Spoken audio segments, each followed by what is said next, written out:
Galera, tá um calor aqui em Botucatu que é até meio difícil de descrever, então se eu estiver suando igual um porco durante esse vídeo, vocês, por favor, me perdoem. Mas vamos ao assunto desse videozinho aqui. Faz tempo que eu não gravo vídeo, né? Eu sei, mas enfim.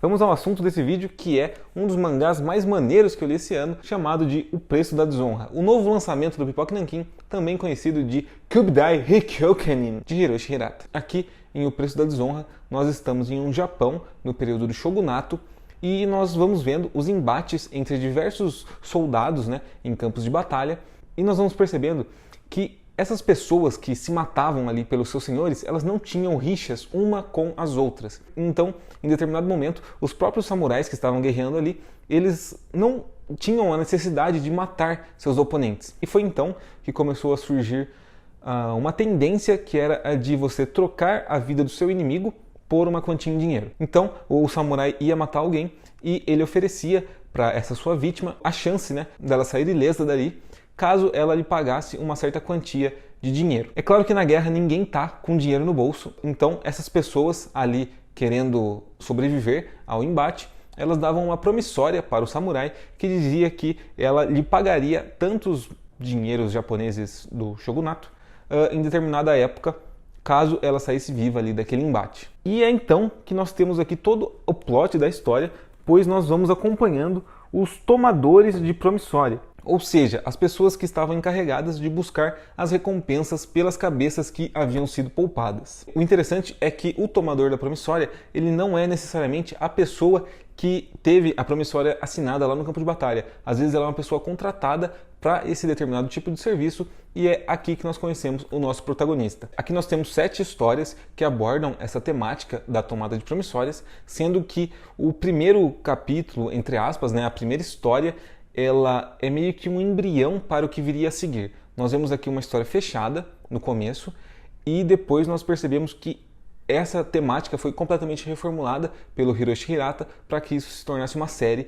e é aí que nós somos apresentados ao nosso protagonista, que é o Kubidai Hanshiro. Tanto o Kubidai Hanshiro quanto o Kubidai lá do primeiro capítulo, que foi o embrião de Kubidai Hikyokenin, eles são muito honrados, mesmo eles sendo tomadores de promissória.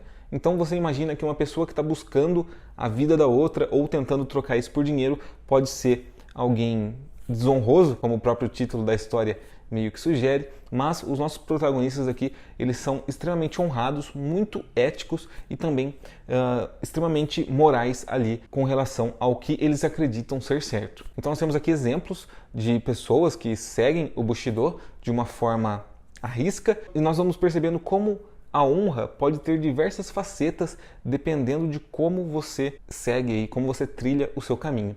Então isso aqui é muito interessante e o nosso protagonista aqui realmente nos faz refletir sobre diversas coisas, porque quando ele fala umas coisas que te deixam arrepiado.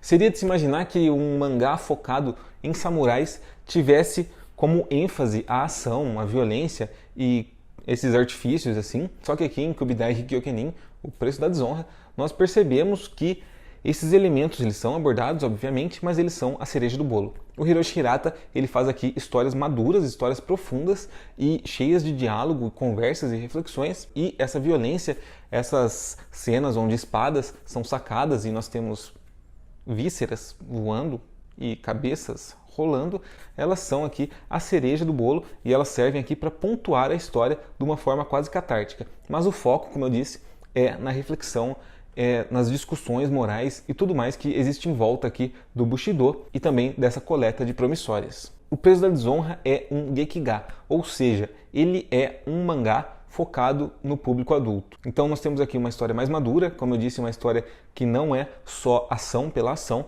é uma história complexa, que tem assim um certo tempo para as coisas acontecerem, e é por causa disso que eu acho que pessoas mais jovens assim talvez não curtam tanto essa obra. Mas se você é uma pessoa que gosta de histórias um pouco mais maduras, O Preço da Desonra está mais do que recomendado para você, porque ela é uma história que quer dizer alguma coisa e não é só aquele tipo de obra que fica ali numa camada mais superficial. O próprio Hiroshi Hirata, ele disse numa entrevista muito interessante, inclusive, que eu vou deixar o link ali embaixo, que ele não está escrevendo mangás para fazer as pessoas se sentirem confortáveis. Ele realmente quer causar esse desconforto e quer causar reflexão. Então ele não faz o mangá só por fazer um mangá. Ele realmente quer dizer alguma coisa com tudo que ele escreve e com tudo que ele desenha.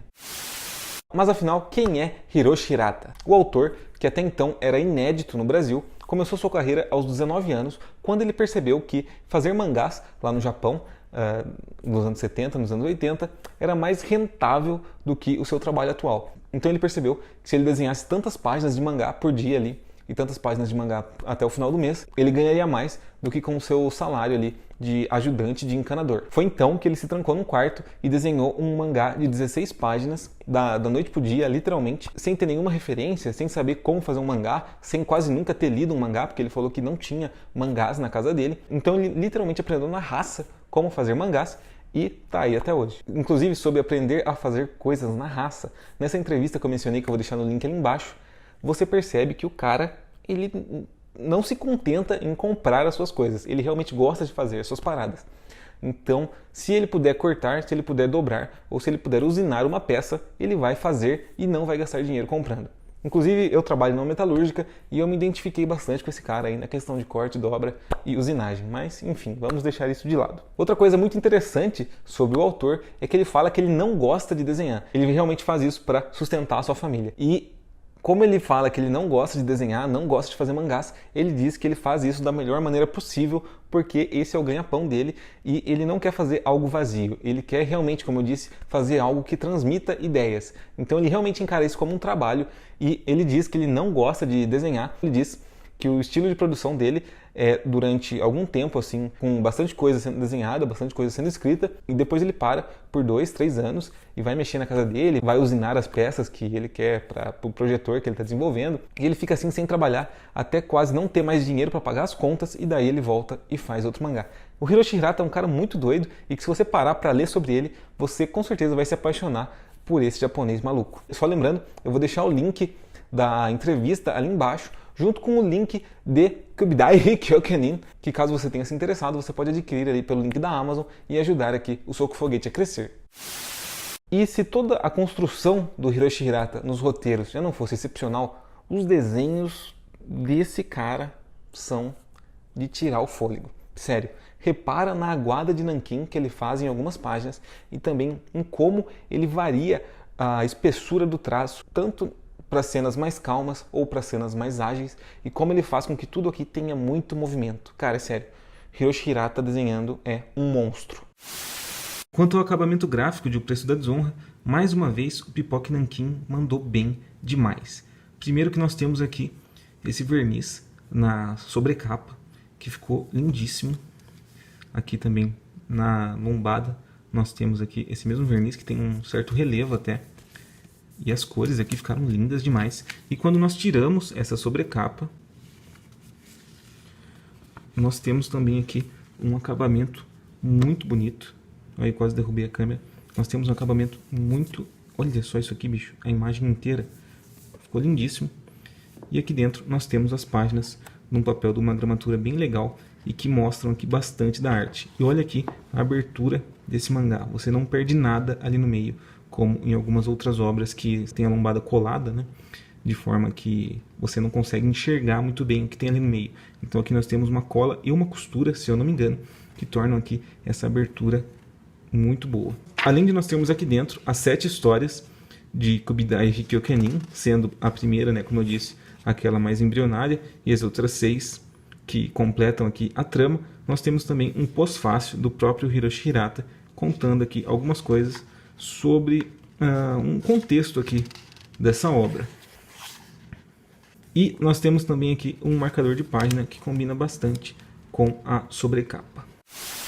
O Preço da Desonra é um prato cheio para os fãs do Bushido, sendo profundo e visceral ao mesmo tempo, de forma que nós temos uma obra que é cheia de ação, mas que também é mais cheia ainda de reflexão. Então, só para lembrar, eu vou deixar o link de compra dessa obra ali embaixo, e se vocês acessarem pelo link aqui do Soco Foguete, vocês ajudam, né, o canal a crescer cada vez mais. E não se esqueçam da entrevista também, que eu vou deixar ali embaixo. Bom, esse foi um videozinho não tão rápido assim, que já está dando 15 minutos ali na câmera, mas foi só para comentar sobre essa obra incrível que eu li. E eu gostaria também que vocês lessem e, caso você já tenha lido, comenta ali embaixo quais são os seus comentários sobre a obra ou sobre o próprio Hiroshi Hirata, caso você conheça um pouco mais aí do autor. E o de sempre, né, gente? Se inscrevam se ainda não forem inscritos, curtam o vídeo se tiverem gostado aqui do conteúdo, compartilhem com seus amigos e por aí vai. Bom, isso foi mais um Soco Foguete, eu vou ficando por aqui e até a próxima.